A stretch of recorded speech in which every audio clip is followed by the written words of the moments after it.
Welcome back to the Paranormal State, Washington, and UFO UAP. With Makāula Nakae, a lifelong experiencer and ET contactee since 1990. Today's episode, World War II UFOs. The history of World War II UFOs is a masterclass in atmospheric high-strangeness. Before the public had the term flying saucer, Allied pilots were battling a phenomenon they simply called Foo Fighters. These weren't just lights. They were intelligent, aggressive, and entirely unexplainable anomalies that haunted the skies over Europe and the Pacific. Here is the deep research timeline of the European theater, where the ghost phenomenon first cut its teeth. The Foo Fighter phenomenon of 1943 remains one of the most intellectually jarring chapters in the history of aerial warfare. It wasn't just a few tired pilots imagining things. It was a systematic top-down intelligence investigation into an anomaly that refused to be shot down, jammed, or explained away by the standard physics of the era. In the fall and winter of 1943, the Allied air war over Germany was at its most brutal. Bomber crews were flying long-range missions over the Rhine, the Ruhr Valley, and the heart of Nazi industrial production. It was in this killing zone that the first reports of the glowing anomalies began to appear in the pilot debriefings. The pacing behavior, unlike flak, which is static and designed to destroy, these balls of fire were dynamic. They would appear, lock onto a B-17 or B-24, and maintain a constant speed, altitude, and distance for several minutes before abruptly vanishing. Pilots consistently reported they were not just lights. Many described them as having a gaseous or plasma-like quality. Some pilots claimed the lights would jump from one wingtip to another, almost like a spark of static electricity, but one that could outrun a bomber moving at 200+ miles per hour. Most 1943 sightings were notably silent. In the deafening roar of four-engine radial aircraft, the absence of engine noise was a red flag for the crews. Whatever was pacing them had no propellers and emitted no jet wash. When the first briefings reached Allied intelligence, the precursor to the CIA and modern ufology, they didn't jump to aliens. They were soldiers in the middle of a total war, and their immediate, logical conclusion was that the Nazis were up to something. Intelligence officers believed the objects were a German psychological warfare tool. By floating glowing orbs near the bombers, the Germans hoped to lure the gunners into firing at nothing, thereby wasting ammunition and giving away the position of the bomber formation to hidden searchlights and night fighters. Engineers at the time were experimenting with early television and radio-guided projectiles, like the Fritz X-bomb. Intelligence assumed the Foo Fighters were a highly advanced, experimental radio-controlled disc, perhaps built in secret underground bunkers in the Black Forest, designed to interfere with the delicate electrical and ignition systems of the -17s. There was a genuine high-level fear that these were the first ever jet-assisted reconnaissance platforms, using infrared light or some form of chemical flare to track the bombers in the pitch black of the night without using traditional running lights. The reason 1943 is so deeply weird is that the Nazi leadership was just as confused as the Allies. Post-war interrogations of high-ranking Luftwaffe generals and German scientists, including those captured during Operation Paperclip, revealed that the Germans were reporting the exact same lights. When Allied intelligence officers would ask the captured German pilots about the secret wonder weapons seen over the Rhine, the German pilots would often get defensive, fearing the Allies were trying to trap them into admitting they had secret technology. It took years for both sides to realize they were both being tailed by a third party. Why 1943 matters to modern UAP research. The 1943 reports are the foundation of modern UAP study because they establish the intelligence interaction pattern. The objects never fired on the bombers, and the bombers never successfully engaged them. It was a standoff. They seemed to choose which bombers to pace, almost as if they were performing an audit of our technology. The most chilling detail from late 1943 is that the balls of fire seemed to know when the gunners were tracking them. If a gunner turned a turret toward the object, it would often instantly dim or accelerate away. It was the first time in human history that an aerial threat was recorded not as a target to be destroyed, but as an observer to be studied. The pilots of 1943 weren't just fighting the Luftwaffe. They were the unwitting test subjects in a cosmic reconnaissance mission, and they were the only ones who knew it. By 1944, the Foo Fighter phenomenon had evolved from a curiosity into a persistent operational nuisance. Allied bomber crews and night fighter squadrons were no longer just catching glimpses. They were engaged in a high-stakes asymmetric dance across the European theater. The typology of the 1944 Foo Fighters. By mid-1944, Allied intelligence had begun to categorize these sightings to see if they were linked to specific German defense strategies. The most common report. These were globes of intense red, orange, or white light. Pilots noted they often appeared to dance near the wingtips of -17s. They were not solid, yet they could maintain speeds of over 200 miles per hour in perfect synchronization with the bombers. These were smaller, often metallic-looking spheres seen predominantly near anti-aircraft flak bursts. Some pilots believed they were spotters for German gunners, but they lacked the erratic movement of guided missiles, leading gunners to believe they were observing the accuracy of the barrage. The rarest but most terrifying report. These were structured, flat, metallic objects that lacked any visible propulsion or exhaust. These reports were the missing link between the 1943 plasma-like fireballs and the 1947 Kenneth Arnold saucers. Timeline of significant 1944 encounters. August 1944, the Rhine River patrols. During Allied bombing runs over the Rhine, pilots from the 415th Night Fighter Squadron, the unit most frequently targeted by Foo Fighters, reported consistent encounters. Lights would appear off the starboard side, hang there for 2 to 3 minutes, and then accelerate to speeds that made Allied P-61 Black Widows look stationary.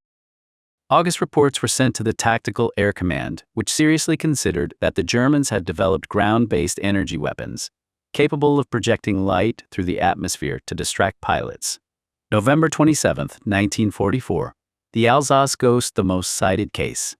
This incident remains the gold standard of the 1944 sightings because it involved a trained night fighter pilot who was actively hunting German aircraft over the Alsace region near the German-French border. The event, Lieutenant Ed Schluter of the 415th Night Fighter Squadron was on a night patrol when he saw a giant glowing red light rise from the ground. It didn't just hover, it accelerated and locked onto his P-61. Schluter attempted to break the object's lock by banking, diving, and performing sharp turns. The light mimicked every single maneuver he made, maintaining a constant distance. It was the first dogfight between an Allied pilot and an anomalous light source. The light eventually accelerated vertically and vanished, leaving Schluter and his crew in total darkness. The November 27, 1944, incident in Alsace is the missing link because it forced the military to accept that these objects were autonomous. They weren't just drifting fireballs tied to the bombers. They were proactive agents. When Schluter tried to shake it, it responded. It thought.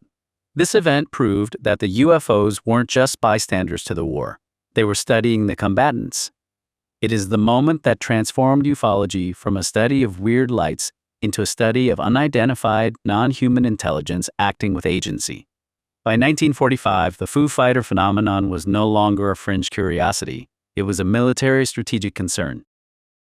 As the Allied forces prepared to hammer the final nails into the Third Reich's coffin, the objects in the sky seemed to shift their behavior, moving from mere pacing to a more complex form of surveillance. December 1944, the Ardennes Offensive, Battle of the Bulge. As the Allies pushed toward the German border during the Ardennes, sightings spiked. The location, the skies over the Ardennes forest. Pilots reported that the lights were most active during the most intense artillery barrages of the Battle of the Bulge. This fueled the theory that the objects were somehow feeding on the electromagnetic energy or the chaotic atmospheric conditions generated by the massive conflict. Intelligence officers in 1944 were desperate to maintain morale. They categorized the Foo Fighters into 2 main buckets to prevent the pilots from losing their minds.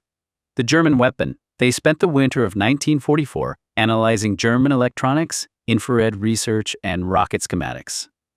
They found nothing that could perform the maneuvers described by Lieutenant Schluter. The psychological stressor. They blamed the oxygen deprivation and extreme combat stress of the bomber crews. This was a convenient way to keep pilots flying without having to admit that the skies were filled with something we couldn't identify. The 1945 frontline timeline. January 1945, the border patrol behavior. As Allied bombers began their final, relentless campaign into the German heartland, the nature of the encounters changed. The location, the skies over the German-French border and the Ruhr Valley. Pilots noted awaiting behavior. The Foo Fighters would not appear until the bomber streams crossed into German airspace. It was as if these objects were territorial markers or sensors activated only by the entry of hostile high-altitude traffic into a specific geographic zone. Allied command noted that these objects were immune to German flak. Pilots watched as balls of fire drifted serenely through intense German anti-aircraft barrages that were intended to bring down -17s. This provided the aha moment for Allied intelligence. If the German flak couldn't hit them, the Foo Fighters were definitely not a German secret weapon. February to March 1945, the reconnaissance phase. Location, over the Black Forest and the industrial heart of southern Germany. Reports focused on the objects sampling the energy output of the massive battles taking place below.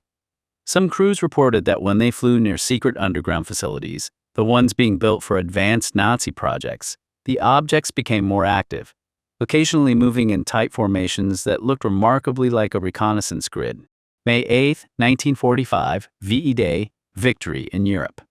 The immediate aftermath, the war in Europe ended. The skies over Germany, which had been filled with Foo Fighters for 2 years, suddenly went quiet. As the war ceased, Allied intelligence, the OSS, and the precursor to the CIA began Operation Paperclip. They were frantically scouring German bases, specifically looking for any Foo Fighter technology or related radar jamming devices. They found schematics for conventional planes, but they found zero evidence of any technology capable of creating glowing, intelligent, physics-defying orbs. The evolution, May 1945 to 1946, the ghost morph. This is the most critical period in ufology. The Foo Fighters didn't disappear, they migrated. The migration summer, 1945. Within months of VE Day, the center of gravity for aerial anomalies moved from the German battlefields to the neutral skies of Scandinavia, Sweden, Norway, and Finland. The objects transitioned from glowing orbs, Foo Fighters, to structured missiles, ghost rockets. Why the change? Some researchers suggest the phenomenon mimicked the technology of the era. In 1944, the world was dominated by glowing lights and bombers. In 1945, the world was obsessed with the V-1 and V-2 rockets. The phenomenon began appearing as rockets because that was the cultural and military language of the time.